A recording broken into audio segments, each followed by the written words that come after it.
Hello বন্ধুরা, আপনারা সকলে কেমন আছেন? আশা করি সকলে ভালো আছেন। আমি সুপর্ণা আপনাদের কাছে নিয়ে চলে এসেছি আবার এক নতুন নিউজ।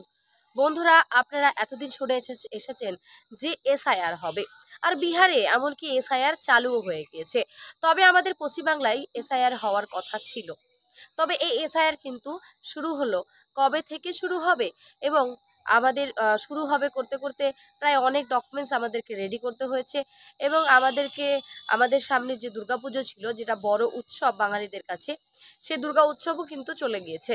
তাহলে কবে থেকে শুরু হচ্ছে এই এসআইআর, আপনাদের কি কি ডকুমেন্টস রেডি করতে হবে বা তৎক্ষণাৎ, সমস্তটা থাকবে আজকের এই ভিডিওতে। তার জন্য ভিডিওটিকে স্কিপ করবেন না, প্রথম থেকে শেষ পর্যন্ত দেখতে থাকুন। ভিডিওটি ভালো লাগলে অবশ্যই লাইক করবেন, সাবস্ক্রাইব করে চ্যানেলটির পাশে থাকবেন। নিত্য রকম আপডেট ভিডিও পাওয়ার জন্য পাশে থাকা বেল আইকনটি অন করে রাখবেন। আপনাদেরকে জানাবো যে এসআইআর কবে থেকে পশ্চিমবঙ্গে তৎক্ষণাৎ চালু হচ্ছে এবং আপনাদেরকে খুব শীঘ্রই কি কি ডকুমেন্টস খুব তাড়াতাড়িভাবেই রেডি করতে হবে। তো চলুন আগে ব্যাক ক্যামেরায় দেখিয়ে দিই রাজ্য সরকারের কি কি নির্দেশ দেওয়া হয়েছে। চলতি মাসে জারি হতে চলেছে ভোটার তালিকার স্পেশাল ইন্টেনসিভ রিসিভ বা এসআইআর এর বিজ্ঞপ্তি। দিল্লি থেকে রাজ্য সরফে আসা কমিশনের প্রতিনিধি দলের তরফে এমনই ইঙ্গিত মিলেছে। সেক্ষেত্রে কালীপুজো ও দীপাবলি মেটার পরই বিজ্ঞপ্তি জারির সম্ভাবনা প্রবল বলেই জানা যাচ্ছে। আর বিজ্ঞপ্তি জারির সঙ্গে সঙ্গে রাজ্য জুড়ে শুরু হয়ে যাবে এসআইআর এর কাজ।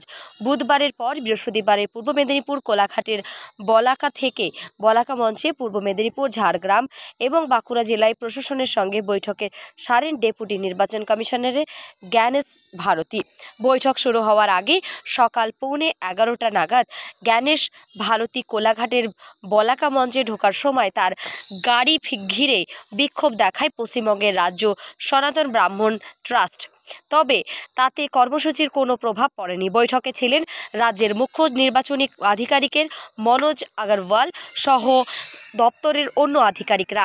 7 দিনের মধ্যে এসআইআর এর সংক্রান্ত যাবতীয় প্রস্তুতির কাজ সেরে ফেলতে বুধবারই জেলাগুলিকে নির্দেশ দিয়েছিল কমিশনের প্রতিনিধি দল।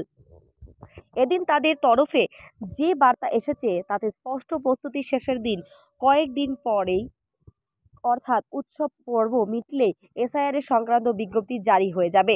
এদিন 3 জেলার সঙ্গে বৈঠক কমিশনের কর্তারা আরও একটি বিশেষ উত্থাপন করেছেন। সূত্রের খবর, এসআইআর এর কাজ মেটার মাস দুয়েকের মধ্যেই পশ্চিমবঙ্গের বিধানসভা নির্বাচনের নির্ঘণ্ট ঘোষণার কথা জানিয়েছেন তারা। সেই পরিপ্রেক্ষিতেই এসআইআর এর কাজ নিয়ে জেলাগুলিকে বাড়তি সতর্কতার সঙ্গে কাজ করার নির্দেশ দিয়েছে কমিশন। 3 জেলার প্রশাসনিক প্রধানদের পাশাপাশি এই দিন প্রায় 450 বিএলওকেও নিয়ে বৈঠক করেছে কমিশন। সেইখানে তাদের স্পষ্ট বার্তা, বিজ্ঞপ্তি উল্লেখিত নথির কোনো একটা না থাকলে তালিকা থেকে নাম বাদ দিয়ে দেওয়া যাবে। কোনো পরিস্থিতিতে কেন সংশ্লিষ্ট ভোটারের কাছে নথি নেই তা যাচাই করতে হবে। প্রয়োজনীয় সংশ্লিষ্ট ভোটারের আত্মীয় স্বজন এবং প্রতিবেশীদের কাছ থেকেও খোঁজ নিতে হবে। কোনো বৈধ ভোটারের নাম বাদের ক্ষেত্রে ত্রুটি নজরে এলে বিএলও দায়ী থাকবে। তবে এই প্রসঙ্গে উঠে এসেছে বুথ লেভেল অফিসারদের নিরাপত্তার প্রসঙ্গ।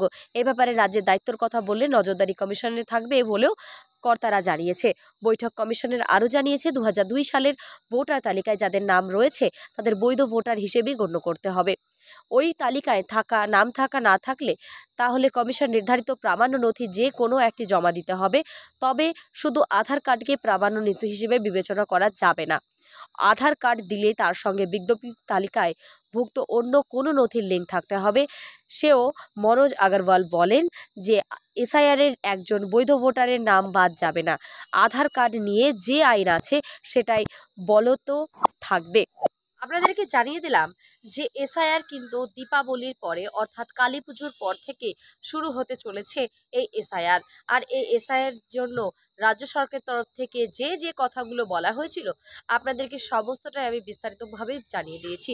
আশা করি কারো বুঝতে কোনো সমস্যা নেই।